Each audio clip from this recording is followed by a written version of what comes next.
A lot of first-time buyers are thinking, why should I buy when interest rate is so high? Hi guys, welcome back to my channel. It's so lovely to have you here today. My name is Carina, darling. I am all for millennials who are smashing it in capital cities across the world and also having their side hustle. I'm here to help them navigate life stress-free. Today's topic, we're just going to dive right into it. It's a very potent topic that is on everybody's mind, and which is whether having a mortgage is better than renting. And as you know, if you live in the UK, the Bank of England have just increased interest rates to 4% just last week, Thursday. A lot of first-time buyers are thinking, why should I buy when interest rate is so high? Today, I'm going to explore that with you. But before I do that, I want to talk to you about a very known property developer in America called Cardone. He has this concept that it's much better for you to rent than to buy. And his concept is based on the idea that if you live in a property that you own, you are not actually earning any income on that property. And therefore, you're better off renting a property somewhere and just earning an income from it. Do I agree with him? Do I not? We're going to find out as we explore this topic together. Before I go into the comparison of renting and buying, which is having a mortgage, I really want us to talk about the 5% rule. So what it stands for is 5% is the unrecoverable cost. And so if you're renting, the math is basically how much are you paying for rent? And that is the money that is unrecoverable, because you're not actually going to recover that money. You're just paying it for rent. Whereas if you own a property, it's slightly different. If you have a mortgage, there are different ways of calculating that. 1% would most likely go towards property tax. So if you live in the UK, there's something known as a stamp duty tax that you pay the government every time you buy a property. Usually the general rule is that you pay about 1% of the value of a property that you buy. And so that's 1% gone. The other 4% will be broken down as you look at solicitor's costs that you pay during the time that you're trying to buy a property. You probably have paid agents. There's also the cost of maintaining the property. So looking after your property, for example, if there's a roof issue, you will fix the roof. Depending on how much that problem have incurred you, it could be quite a large sum, but give and take, you look at repairs in your property and fees that you pay, probably taking about 2% to 3%. And there's another 1% left. And that 1% is most likely what you pay in terms of your mortgage. If you own a property, I'm assuming that you have a mortgage. And if you do have a mortgage, I'm also assuming that you have a mortgage that is repayment mortgage. And what that means is that you pay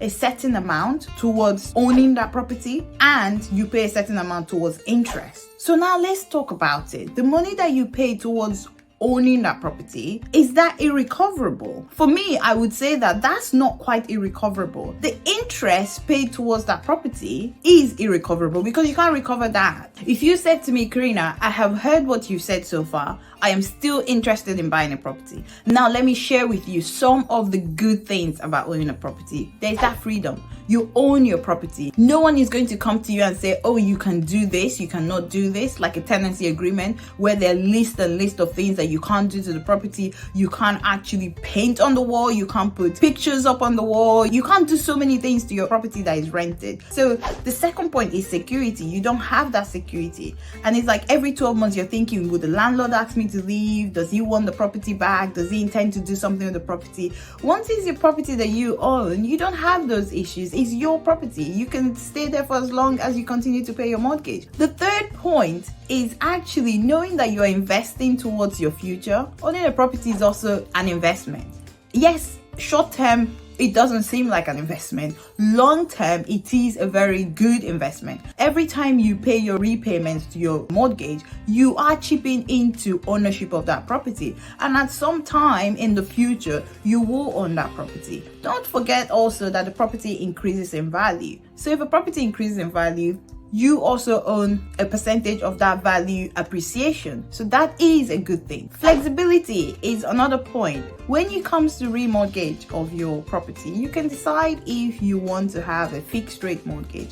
Most people like a fixed rate mortgage because it gives them that flexibility of knowing that this is exactly what I will pay till the very end of my term that I've agreed. And so once you know how much you're paying every month, that puts you in a better position to be able to just pay that amount. You can factor it into your outgoings every month, and it gives you that peace of mind. What are the disadvantages of owning a property? Cost. The cost of owning a property is huge financial investment, depending on where you are in the UK or even outside the UK. If you want to buy a property, you will need a minimum of 10%. 10% deposit is quite a lot for people who are actually working. It's hard to pay your rent and be able to also save that 10% and keep that towards buying your property. You can see a lot of people who even have very great jobs. It takes them 5 to 6 years to be able to save up the total amount that they need to buy a property. And sometimes there's no security in that. You could actually own that property and continue to pay your mortgage, but come to a point where you want to sell, the market can change, and then you find yourself in negative equity.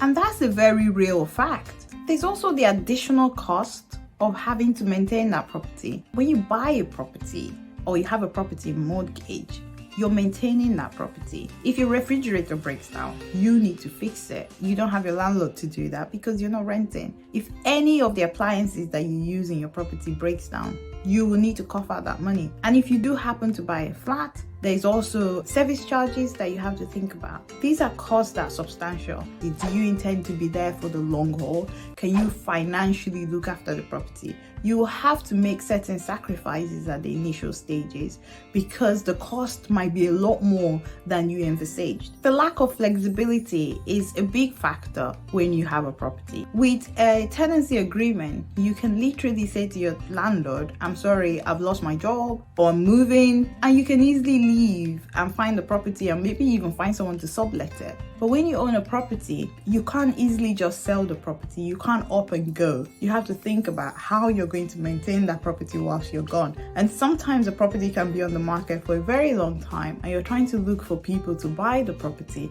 It usually takes between 3 to 6 months to actually sell a property, and sometimes even longer. Now let's look at the advantages of actually renting.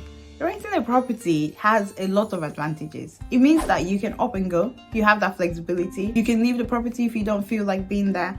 A lot of times if you're renting, you can live in very affluent areas that you probably would not be able to purchase. There's also the benefit actually. If you're thinking to buy, you may also think about renting in the area. That was something I certainly did. I wanted to live in North London, and so I decided that I wanted to buy in North London. I decided to move to North London to be in that area and see what life is like there before I bought my property. And that's the flexibility when you're renting. You can up and go, which you don't really have much of that when you actually buy a property. Maintenance is not something you need to worry about because actually it's not your responsibility. It's looked after by the landlord. If something breaks down, you just call the landlord and say, oh, this has broken down, can you come and fix it? And so actually you don't need to worry about it. And also you can budget quite well because you know exactly how much you're going to be spending on the property, which is the rent. And anything more than that, you can then use that money to then invest or save or do whatever you want to do. So it's much easier managing if you're renting. Now let's look at the pitfalls of actually renting.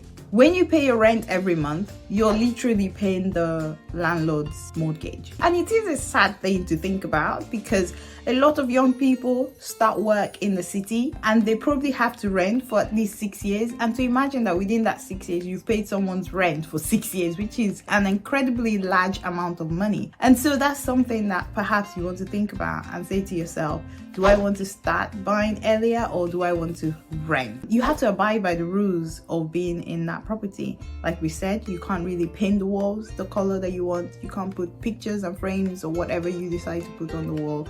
There's so many restrictions. You can't even have your pet sometimes in some properties. Those restrictions are huge. And so as a renter, it's something that you need to bear in mind when you're renting. The rent can go up. It's something that you also have to remember that you don't have that control over how much the landlord decides to increase the rent by.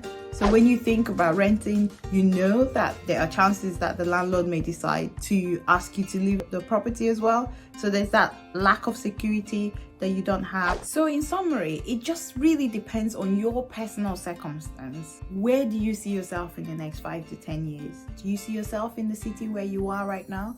If it is, then maybe it's worth you investing in a property and getting a mortgage. If you don't, then perhaps renting is a good option for you. And we have to bear in mind, if you're actually taking a mortgage out, like I said, interest rates are extremely high and they may be going up even further. Can you afford to keep paying back this mortgage rate? And you don't have to beat yourself up over it. You just have to do the calculation, see where you fit in, and then make a decision as an individual. There's a third option that I think is worth exploring. I touched on it slightly, which is basically an option to buy. I think that's something that a lot of people perhaps don't think is open. You may want to look into actually having an option lease. And an option lease allows you to lease the property for a period of time with the option to purchase that property. And sometimes the people who own these properties can even allow you to carry the rent that you've paid over to the purchase of the property. So let's say, for instance, you're intending to buy a particular property, you get the option to go in and lease it for a period of time.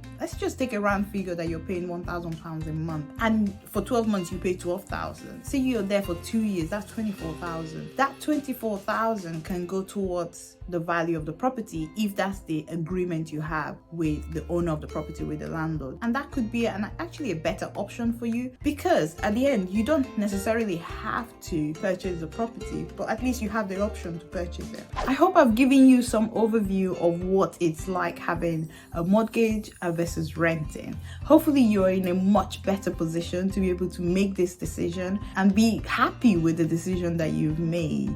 If you do have any questions, don't hesitate to comment in the comment section. Leave your questions there and I'll pick it up for you, because I do recognize that owning a property, especially in this climate, is a very difficult thing. I do want my community to thrive. And so on that very good note, I'm going to say goodbye and see you in my next video.